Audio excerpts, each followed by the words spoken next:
Hello and welcome to the Daily Comic and Collectible, episode 611. Now today, the collectible of the day is the Hasbro Toys Marvel Legends series, Captain America Civil War, Falcon with Flight Tech, and Red Wing Deluxe Action Figure. Powered by advanced flight technology, Falcon soars through the skies with his Red Wing drone at the ready. This Marvel Legends series pack includes a 3.75-inch, highly articulated and detailed Marvel's Falcon figure, one set of wings, Marvel's Falcon Red Wing drone, and character-inspired accessories. With the Marvel Legends series, fans of all ages can collect their favorite legendary Marvel characters. The Marvel Legends series Falcon with Flight Tech and Red Wing features a movie-inspired design with advanced articulation for posing and displayability. Accessories include the Falcon action figure, one pair of wings, Flight Tech backpack, Red Wing drone, and 2 interchangeable heads. Comes in a collector's friendly window display box and was released in 2016 by Hasbro Toys.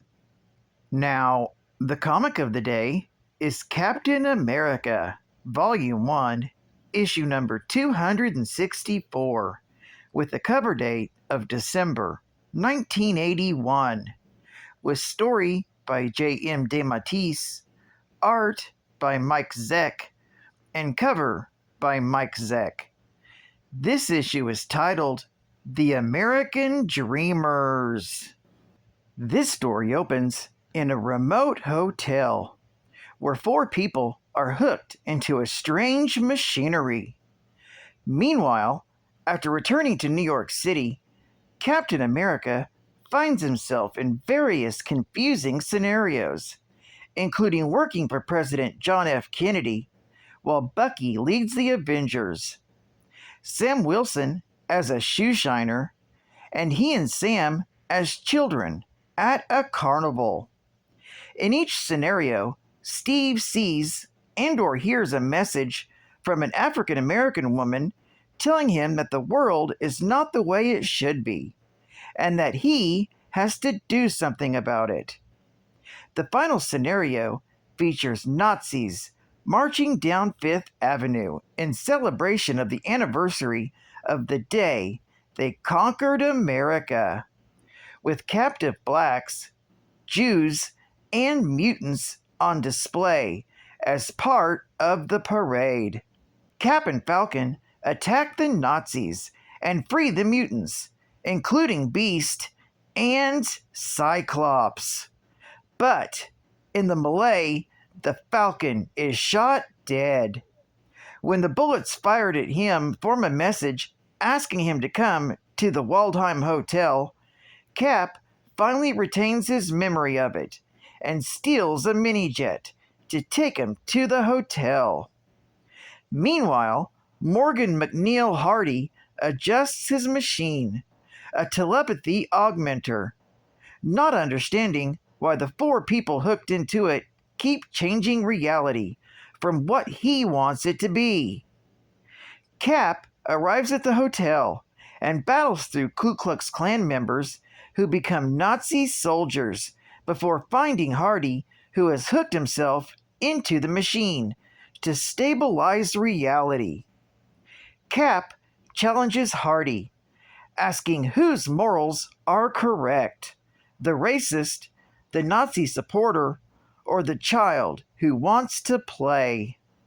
In response, Hardy tries to erase Cap from reality, but the black woman's belief that Captain America totally symbolizes America to her interacted with Hardy's command and began to phase out the entire country.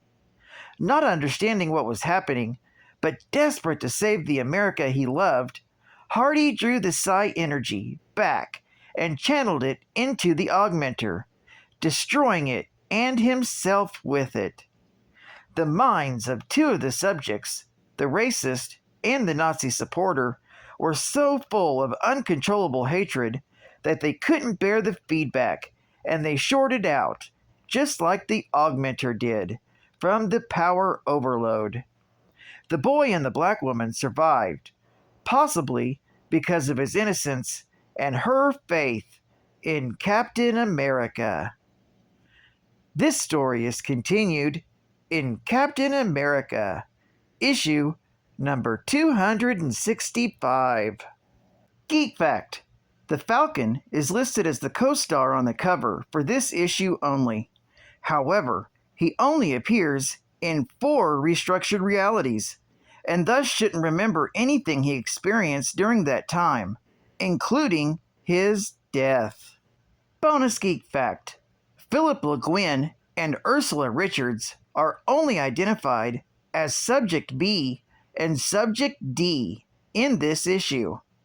Their real names won't be revealed until their next appearance in Captain America, issue number 268, from April of 1982. Similarly, Harold Becker and Eva Krauss are identified as Subject A and Subject C in this issue, but their real names won't be revealed until the profile on Chorus that was published in Defenders Strange Heroes, issue number 1, from February of 2012. Advertising Ad Fact. What has Smurfs and Space Stars and Spider-Man and Superpower Hour? The NBC Superstar Saturday! Pow! There's exciting new fun in 81. First up, the Flintstones Comedy Show! Stone Age shenanigans with those bedrock buddies, Fred and me Barney, and all our pals. Up next is the Smurfs. Who are the biggest little creatures on TV? The Smurfs. Those famous fun-loving adventurers striving to uphold their true blue spirit of love and happiness. Will Papa Smurf and the gang outsmart the evil wizard Gargamel? Certainly! Then it's the new Kids Superpower Hour with Shazam! Where can teenagers fly? At Hero High. They're superheroes in training, facing missions impossible on and off campus. And who's the mightiest mortal? Captain Marvel. Then the all-new Space Stars! Crazy cosmic travelers zoom into far-out action! Space Ghost! The Herculoids! Team Force. Astro and the Spacelets! Then the all-new Spider-Man and his amazing friends! Villains beware. Spider-Man is here. The world's most popular hero spins webs of excitement with brave Iceman, beautiful Firestar, and more. Then it's the Daffy Speedy Show! Thrills are quacky and wacky with Daffy, Speedy, and their friends. Then it's Bullwinkle! The moose is loose. Hilarious escapades with Rocky and the whole comical crew. Starting September 12th. Only on NBC. And final geek fact: Morgan McNeil Hardy is the Forever Man. It's been theorized that the Forever Man was one of the first mutants on Earth, an immortal who, when he died, was born again from his own ashes with no memory of his former lives. He lived many lives going back at least as far as Egypt. The Forever Man was in San Francisco during the 1906 earthquake and was killed in the flames, but later resurrected. A teenager again, he was given the name Morgan McNeil Hardy and considered the city his home and wished to return it to its prominence before the quake. He then became a millionaire and helped rebuild his city. He became ashamed at the degeneration of manners and morals in the following decades, especially since the beginning of World War I. Hardy tried to foster a movement in favor of traditional values, but he failed. He adopted Clifford Michaels, his chauffeur's son, when the boy's father died. He taught him the morals and values of the first years of the 20th century, and to do so, he restricted Clifford's access to the outside world. His teachings warped the young man, turning him into the radical Turner D. Century. Century caused havoc across the city, attacking the people and destroying many establishments. Spider-Woman tracked him to Hardy's estate, where Hardy was shocked to learn that his son had been up to such destruction. The two battled, destroying the replica town he had built. He convinced his son to stop, and the two stayed together to watch the small town burn. The Forever Man decided to make up for what his adopted son had done, and planned to remake the country in his own image.